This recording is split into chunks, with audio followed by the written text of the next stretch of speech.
अध्यक्ष महोदय जी, माननीय मुख्यमंत्री जी, नेता प्रतिपक्ष उपाध्यक्ष महोदय जी, विधानसभा की सम्मानित सदस्यगण, फुंकहोम खुलुमखा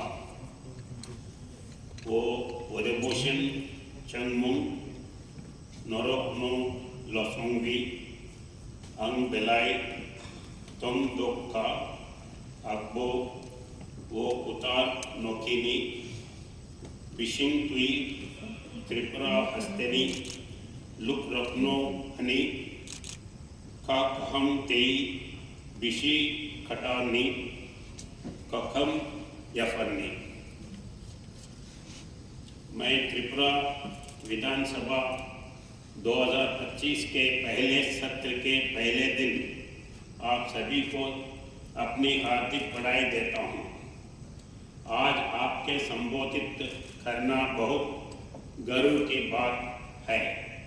मैं यहाँ प्रधानमंत्री श्री नरेंद्र मोदी जी की और मेरी सरकार के नेतृत्व में हमारे राज्य द्वारा की गई उल्लेखनीय प्रगति को संजा करने के लिए खड़ा हूँ। 2024 वर्ष भी या जब राष्ट्र में माननीय प्रधानमंत्री श्री नरेंद्र मोदी जी के नेतृत्व में एनडीए गवर्नमेंट में अपना विश्वास व्यक्त किया, इस आम चुनाव में मतदाताओं ने समावेशी, विकसित मुक्त, भ्रष्टाचार मुक्त शासन देने के लिए लगातार तीसरी बार श्री नरेंद्र मोदी जी के नेतृत्व पर भरोसा किया है। मुझे यहाँ करते हुए गर्व हो रहा है कि मेरी सरकार परिवर्तन के पथ पर है। केंद्र सरकार के समर्थन और हमारे राज्य नेतृत्व के समर्पण के साथ हम बुनियादी ढांचे से लेकर हेल्थ केयर, एजुकेशन, एग्रीकल्चर और हमारे ट्राइबल समुदायों के कार्यालय तक हर क्षेत्र में प्रगति देख रहे हैं। I am also happy to say that my government has adopted state emblem, marking a historic milestone in showcasing state's diverse culture and heritage.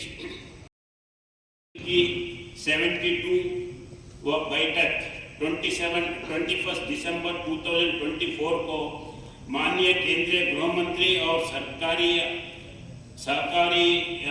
सहकारिता मंत्री की अध्यक्षता में अगरतला में प्रज्ञा भवन में आयोजित की गई है। बैठक में माननीय केंद्रीय मंत्री, डोनर राज्यपालों, पूर्वोत्तर राज्यों के मुख्यमंत्री और डोनर एवं गृह मंत्रालय के अधिकारियों सहित कई गणमान्य व्यक्तियों के भाग लिया है। सबसे पहले मैं त्रिपुरा में शांति और विकास की दिशा में उठाए गए ऐतिहासिक कदमों से शुरुआत करता हूं। 2 मार्च 2024 को government of India, Tripura government और त्रिपुरा मोटा के बीच एक ऐतिहासिक त्रिपक्षीय समझौते पर हस्ताक्षर किए हैं। यह समझौता त्रिपुरा के इंडिजिनियस पीपल के संबंधित मुद्दों के समाधान का वादा किया गया है। हमारे अग्रवाद के मुद्दों का सफलता समाधान भी देगा। 5 सितंबर 2024 को केंद्र और त्रिपुरा सरकार ने national liberation front of Tripura और ऑल त्रिपुरा टाइगर फोर्स के साथ एक समझौता ज्ञापन पर हस्ताक्षर किए, जिससे इन समूहों को भंग कर दिया गया और शांति स्थापित हुए। मैं समाज में लौटे लोगों का स्वागत करता हूं और मुझे पूरा विश्वास है कि वे एक विकसित त्रिपुरा और भारत के निर्माण में योगदान देंगे। कृषि जो सकल राज्य घरेलू उत्पादन जीएसडीपी के लिए प्रमुख योगदान रही है, मेरी सरकार की प्राथमिकता है धान की उत्पादकता को बढ़ावा देने के लिए मुख्यमंत्री इंटीग्रेटेड क्रॉप मैनेजमेंट प्रोग्राम के दौरान 92,588 हेक्टार्स को कवर किया गया है। National mission for edible oil palm oil के तहत 1,878 हेक्टार्स पाम ऑयल की खेती लगाई गई, जिससे 1,861 किसान लाभान्वित हुए। मेरी सरकार पशु और पक्षियों के लिए उपचारात्मक और निवारक स्वास्थ्य देखभाल के लिए पशु चिकित्सा सेवाएं प्रदान करती है। कृत्रिम गर्भधान में माध्यम से डेयरी और पशुओं को उन्नत करने पर ध्यान केंद्रित किया गया है। मेरी सरकार ने मत्स्य पालन क्षेत्र के विकास के लिए त्रिपुरा फिशरीज डेवलपमेंट बोर्ड की स्थापना की है। मेरी सरकार महिला साक्षरता को प्रोत्साहित करते हुए और लड़कियों को उच्च शिक्षा के अवसर प्रदान करने के लिए प्रतिबद्ध है।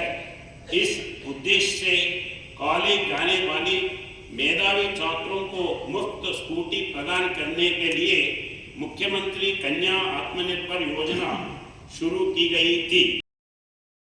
का एक दृष्टिकोण त्रिपुरा में गहराई से गुजरता है।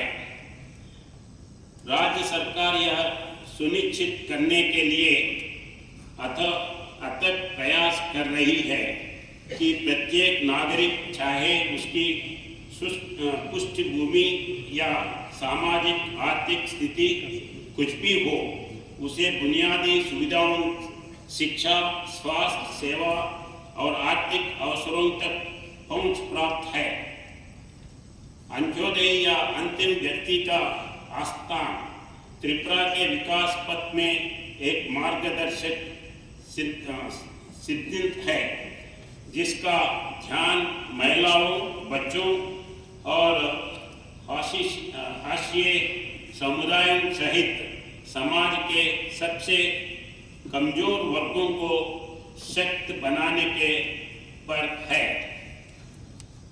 बढ़ती मांग को पूरा करने के लिए गवर्नमेंट डिग्री कॉलेज बोनस्विता विश्वा में 50 सीटर गर्ल्स हॉस्टल का निर्माण किया जा रहा है। मेरी सरकार राज्य के डिफरेंट डिग्री कॉलेजेस के लिए 201 असिस्टेंट प्रोफेसर्स की भर्ती करने जा रही है।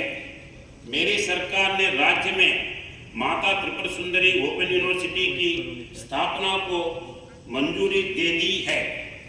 3 नए प्राइवेट यूनिवर्सिटी जैसे Aryavart international university, Techno India University और सबरूम में धर्मदीपा इंटरनेशनल बुद्धिस्ट यूनिवर्सिटी ने राज्य में शैक्षिकरण गतिविधियां शुरू की है। शिक्षा के क्षेत्र में भारत सरकार ने लंबुचड़ा में सेंट्रल संस्कृत यूनिवर्सिटी में नए शैक्षणिक और प्रशासनिक भवनों के निर्माण में 100 करोड़ रुपया का निवेश किया है। इसका उद्घाटन फरवरी 2024 में माननीय प्रधानमंत्री श्री नरेंद्र